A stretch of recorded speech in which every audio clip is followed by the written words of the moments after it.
California. I thought I went to America to go and attend the big PyCon over there, and just as I left, they announced the conference over here. And I was so sad I missed it, but I'm very happy to be here this year. So I hope you'll forgive the lack of magenta over here. It's a little bit hard to give an image processing talk with one color missing, but we'll see what we can do. So just use your imagination. Or just pretend you're not colorblind. All right, so this talk will be about scikit image. Scikit image is an image processing toolbox written for the SciPy ecosystem. So image processing is typically seen as the art of manipulating images like you would do, for example, in Photoshop. But we think about it more as the way we interpret images with computers so that we can gain some understanding from the composition of the image. So this toolbox is aimed primarily at scientific use, and it's meant to be used inside the SciPy ecosystem. So I don't know if many of you are familiar with that ecosystem, but it would include packages like NumPy. Everything's built on NumPy, a basic array library. On top of NumPy, we've got SciPy, which is a set of scientific Python tools. And scikit image also relies on Cython. So Cython is a essentially compiled version of Python that allows us to get a lot of speed while still maintaining a high-level language. So this package is mainly aimed at for three different things. We want to do reproducible image processing research, not just image processing research maybe, but research in general pertaining to data organized on a grid. But the idea that at least when you build your scientific application, that every part of that application can be inspected and verified and understood. So there are numerous other image processing tools out there, and some of them are very good. You may be familiar with OpenCV, for example. Very good library, very fast, but not what I would call extremely Pythonic necessarily, not necessarily a tool that fits in very well with the current SciPy ecosystem. Then we are trying to write a wide base of algorithms so that these algorithms could become useful in industry, and also just produce a library that can be used for quickly evaluating whether an algorithm works or not, without having to write a bunch of hardcore C code. And then finally, I lecture at Stellenbosch University in Applied Mathematics, and this tool is also aimed at teaching my students how image processing fits together. So the whole idea is that the code is written in such a way that students can understand the code, modify the code, use the code.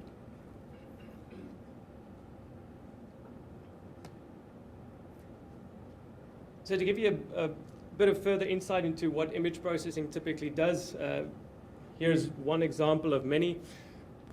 I took a camera and I aimed it at the wall. I had a wall clock on there, and excuse me, could you turn down the mic a little bit? So I've got the camera aimed at the wall with a clock on it, and I'm sweeping the camera as I'm pushing the shutter. So that introduces this motion blur. And the question you ask yourself then is, can I tell the time from this picture? So is that information somehow located in that image, or is it completely lost? So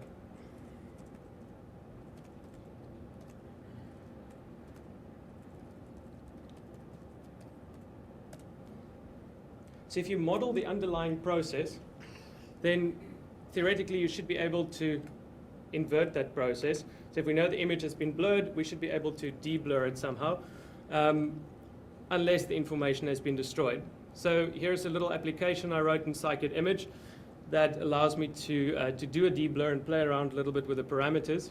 And I happen to know what the magic parameter is here. I've played around with it a little bit before.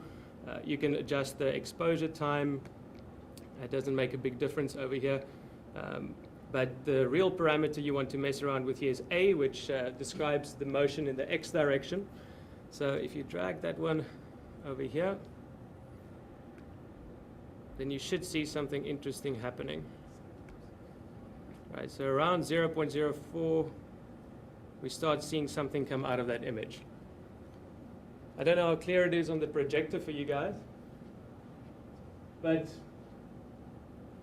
you can start seeing numbers appear here on the side, and you see that dark line over there, and here's another dark line over here. So the hands of the clock start to appear, and you can extract the time from the watch. So that's about 20 past 1, I think. So when I saw this example, it was really striking to me because it made me realize that there's so much more hidden in data than can necessarily be observed by the human eye. And the human brain is an absolutely fascinating thing. I mean, it's our image processing engine, or our signal processing engine inside the mind, is probably one of the most complex and powerful machines imaginable. And yet in this image, thing here that I'd like to investigate. So scikit image was, it was started in around 2009 as I worked towards my PhD. It was just a set of tools that I developed while I worked on a problem called super resolution imaging.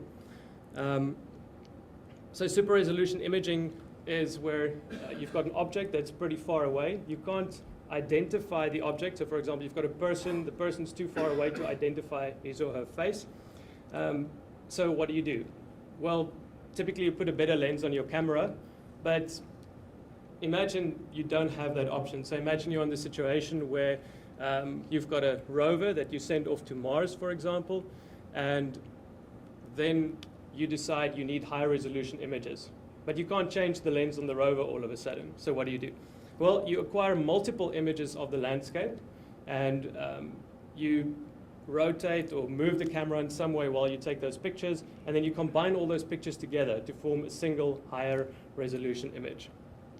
But in order to do that, you need a fairly sophisticated image processing pipeline, because you need to handle the image acquisition, you need to handle the registration or the alignment of the different photos. Then you need to find a way of combining all of these photos. So that's typically done by inverting a linear algebra problem, and then finally you get to your super resolution solution. So your typical input data looks like this. So that's a little video shot at the Library of Surrey, and I'm just repeating the clip over there, but you can see it's a very short clip. It's only about 30 frames in that clip. And what I would like to know is, what is the name of the building over there? And the results we obtain look something like this. So you can see that the top frame is one of the 30 input frames, just blown up a little bit. Then the second frame is where we take all of those images and we align them together and we add them together. So that reduces a whole bunch of noise, and you get this very smooth image, but it doesn't yet contain the information you seek. And then finally, when you do this super resolution reconstruction, then you see the text very clearly appear there. You can see that this is the George Edwards Library. Now, actually, if you look carefully, you will see something else appear. You see this slightly oscillatory pattern in the background? Those are the bricks on the wall.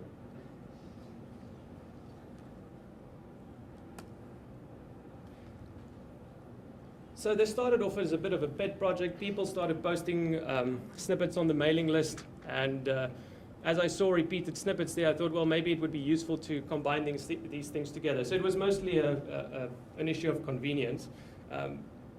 And initially, the project, well, it was only me, and around version 0.3, Chris Colbert, who now works at nthought, he joined in, and he wrote our OpenCV wrappers. So scikit image originally started as basically one massive OpenCV wrapper. That wrapper no longer exists. OpenCV now has their own Python wrappers, but back then their Python wrapper copied data and it was horrible, so we had to wrap it. But now we've completely thrown out that piece of code, but that's at least where scikit image started. So you can see that we've had steady growth over the years. And if you were to annotate this graph with a few of my life events, you would see some correlations. So for example, the project started out when I was simply bored on a Saturday, and I wrote some code, put it in there. But then, of course, I had a PhD to finish, so an incredible amount of effort went in right before that deadline. Then I discovered that wasn't the real deadline. I actually had a little bit more time, and so I actually put effort into my PhD, so nothing happened for a while. Started a postdoc, lots of free time, until I again realized there was a real world deadline, and then effort stopped for a little bit. But since then, the project has been growing fairly sustainably, because now we've got multiple other developers on the project. But of course, in real life, I think what's going on here is that every black line you see, every purple line on my screen, is a release of scikit image. And just before the release, people get quite excited to get their personal favorite feature in. And then you see a lot of activity in the pull request. So we run the image, we run the project development on GitHub, and we found that this completely changed the game. The conversation that you can have there, we sometimes have 2-month or 3-month discussions on a single pull request, going to and fro about API design decisions, just reviewing and commenting and discussing, and it raised the quality of code tremendously.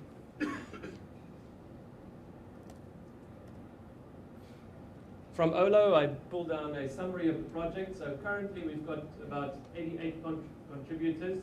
They're not full-time contributors, but they have contributed in the past, and about 25,000 lines of code. So it's not a massive project.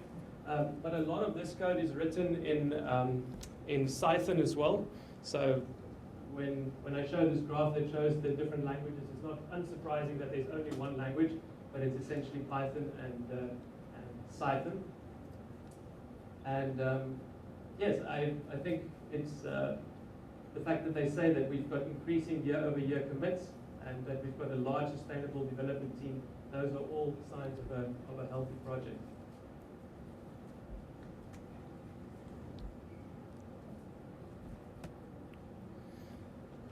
So like I said, we've got essentially 3 goals to produce reproducible software for reproducible research, to help industry with some applications, and then to do education. So just an example of each of those. I'm currently working on a shark fin analysis project. So a few months ago, a biologist walked into my office and said, I would like you to help me identify some sharks. Now, I get strange requests from students quite often, but this one was even stranger than usual. But she then explained to me that they go out on the ocean, and then they have a camera, and then they chum the water a little bit, and they get these massive great whites to jump out of the water, and they photograph the sharks. And what they then want to do is they want to take the data and figure out, when did I see this individual? Did I see him the next week again? Which area did he come from? Where did he end up? And that sort of thing. So they want to track the sharks, figure out their dynamics, the family interactions, etc. They do something else as well. They've got a postdoc on that boat, and he's got a stick about this long, and he has got the privilege of sampling the DNA of the shark. So he gets to hang over the side and wait for the right moment. It's a delicate process, and they just stab the shark at the right moment just to get a little bit of DNA. So they have that in their database as well. So what they give to us is just a large collection of photos and the date on which the photo was taken. And what they want to know is which photo belongs to which individual and what date was it seen, etc. So how would you do that? Well, it turns out that the shark's back fin is like a fingerprint. That back side of the fin, that pattern is completely unique to each shark. And if you can identify the position of that pattern, you could potentially match it up to the other sharks' patterns and identify the individuals. So here I've sketched out the typical pipeline we would do. So we get the shark images in, we figure out, is the shark swimming to the left or to the right? We segment out the fin so that we know where the fin is inside the image. Then you detect the fin, you compare all the fins together, which is a little bit of a tricky process because the shark could have swam to the side or it could be rotated a little bit. The camera could have been closer or further away, so you have to compensate for the length. So we use something like dynamic time warping to compare the fins, and in the end we give them a clustering of all the different sharks out. But in the end of the day, what we really want to do is we want to develop insight and do real science about what is fundamentally going on inside of nature. So you'll see from the previous example as well, from super resolution, that we deal with a lot of pipelines. And this was one of my major gripes with the existing Python tools, is that there were so many tools available, but they didn't plug in together nicely. And with scikit image, what we try and do is make it just work. So if you take 5 different algorithms and you just plug them together, data must just flow. It might seem like a trivial challenge, but it turns out there are numerous ways of representing images. For example, people use floating point numbers between 0 and 1, or integers between 0 and 255 in different ranges and types and so forth. So it can get a bit tricky. Here's an example then of 2 of the steps in that pipeline. So we use a grow cut algorithm to segment out the fin after you place a few markers. And then you have to identify the exact location of the of this back side of the fin. So we do some edge detection on the fin, and then we use shortest path algorithms to locate its exact position. Here's an example from industry. So Juan Iglesias needed to do some chromosome segmentation, and he sent me this picture. Again, it looks like it should be quite straightforward. Your eye immediately knows what to do with that image. But surprisingly, if you do a local thresholding algorithm on that image, you see something like this. So why does that happen? Well, it turns out that the background of that image has got a soft gradient that runs over it. So it works very well for the areas in which you have chromosomes, but gets very confused around the rest of the image. And the key insight you have to make there is that where you have only background, the image is very granular. So you can use morphological operations to just clean it up a bit, and this is the typical result you would get. So I briefly showed you, I'll just skip over this because you've seen this already, but with the clock deblurring example, we decided to build some very basic graphical user interface tools into scikit image. This is not our domain of expertise, so we didn't want to go in there too deeply, but it is very handy to just be able to write 4 lines of code and have your image pop up and be able to draw some sliders to adjust your filters. So we have some very simple tools for doing this sort of thing and for doing comparisons.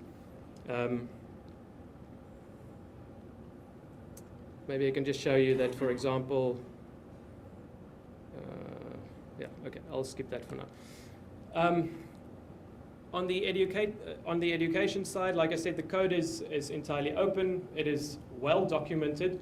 We make a point out of illustrating each piece of code with a gallery example. So if you go to the scikit image website, then, oh dear.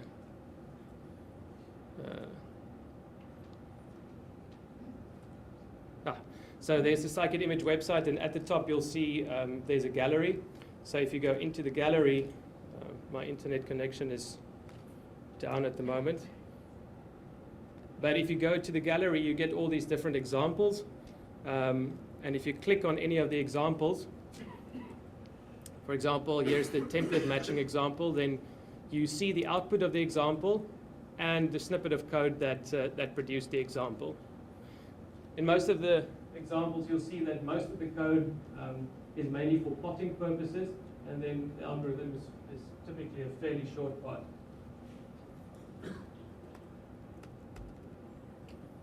So we've got some examples that you can look at. We've got template matching, skeletonization, pyramid construction. If you're into biological slides, you can do your staining, some contour finding, and you've got back projection using the radon transform.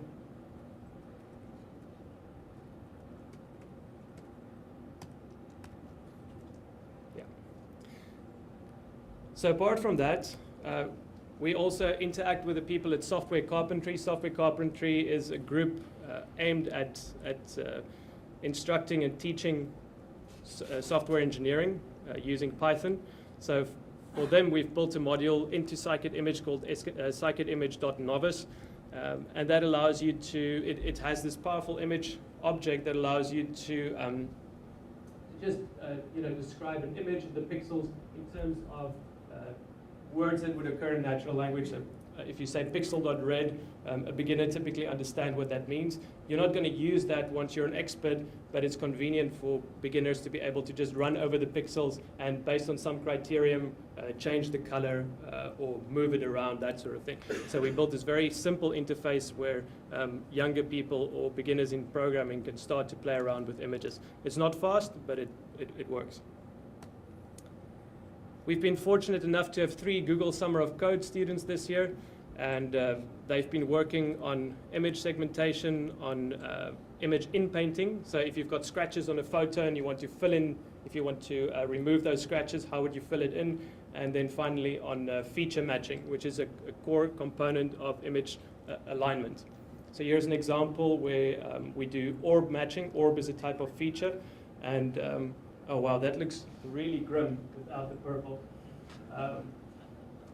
But that espresso looks quite appetizing on my screen at least. So you can see at least the basic idea there that we locate key points and we match them to the target image. Here's another example with Lena.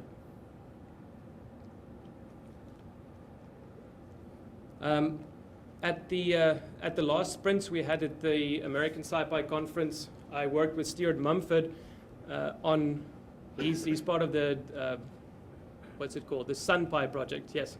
So they do all sorts of simulations pertaining to the sun and to solar weather. And one of the things they wanted to do is they've got good models for how the sun rotates itself or gets rotated over time. And say I give you an input image of the sun, the way it looks right now, can I predict how it's going to look in a few hours from now? So I worked with him, and this is the result that we got. So this is the only input data we've got, is the image, and then SunPy can calculate for you where would each position on the sun be in a few hours from now. So you can see what happens. These values over here, they're all blurred because they're actually behind the sun at the moment, and they're not being dragged into view. So we've got no data about them. But these values over here, they look pretty good because we know they come from there, they've now shifted along there, so we just push them into that region of the image. Now all these tools, essentially, the warping tools are all available in SciPy, but we've got very simple interfaces for working with them. So doing this is literally about 5 lines of code. You just need to specify how you're going to move each pixel, and scikit image does the rest of the work for you.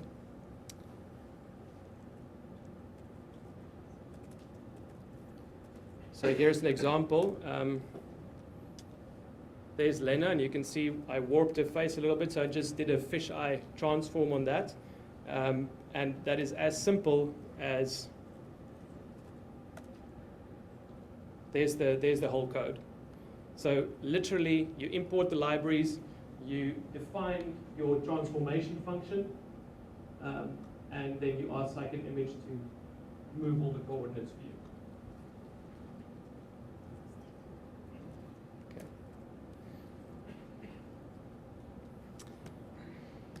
All right, so where's all of this going? Well, I think in the future, a lot of image processing is going to happen on the graph domain. So things are moving from regular grid images onto data sampled in 3 dimensions, higher dimensions, and also on irregular grids. This is something I saw a lot when I worked with brain data recently. So we'll watch that space and see what happens over there. But graph-based algorithms, definitely something to watch.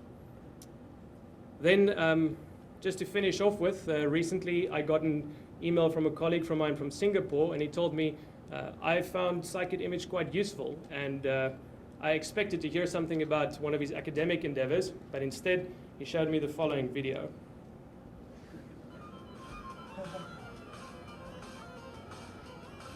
I don't know how many of you recognize that. It's a game called Super Hexagon. It's pretty tricky to play, so the idea is that you are the little dot here in the middle, and then you get attacked from all sides by these boundaries, and then you have to move yourself so that you don't get caught by the boundaries. He then he used that warp functionality to warp the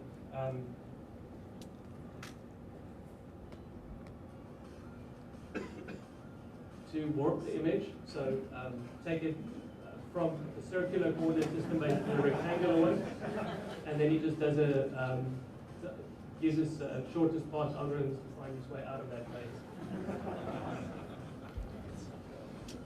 Show you another example. There's another example playing on an actual computer. He used to have a tablet with actuators, so he had little thumbs that went but he says that became that didn't work so well after a while. So especially when things got fast. So now he's just playing it all on the computer. Right, so that's all we have time for today. Thank you so much for your attention. I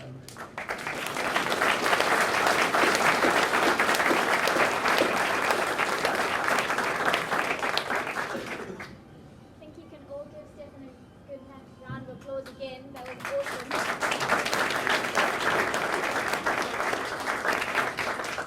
I know I'm definitely going to have to go look this up. Have to figure out how to play that game too. Are there any questions? Anyone have any questions about how the library was built? Any of the things that are in the library? Any of the examples that are used? Yeah, it's just a question about how did you go from this was like a one-man project, and then you got a few collaborators, and now it's a fairly sort of formal part of sort of sci-fi ecosystem. What was that sort of process like, I suppose? How did you develop sort of a management body or something like that to guide the process? I wish I could give you a better answer, but it was almost by chance, I guess, because I remember that about 2 years ago, I was on the verge of saying, should I cancel the project? Should I go ahead with this? And I think with most of these things, it's, the curve is definitely not linear. You see a little bit of pickup. The moment you've got a bit of pickup, then other people pick up on it, and you sort of see this exponential growth. So you must get people to buy in, but how do they buy in if there's nothing there? So you have this bit of a chicken and egg problem. So I guess for me, because it was something that I loved doing, and because I put enough of my own energy in there, eventually we had enough to start it off, and then it just became a runaway process. So at the moment, even if I'm gone for months at a time, the last 2 releases happened without me, which made me very happy. So I can safely now withdraw from the project, and I'm pretty sure it will continue by itself. But I think it's just the hard bit is getting through that initial time when it's just you, and when you have to push until enough people get involved. Any other questions or follow-up questions to that? No? Thank you very much for Thank you. talking.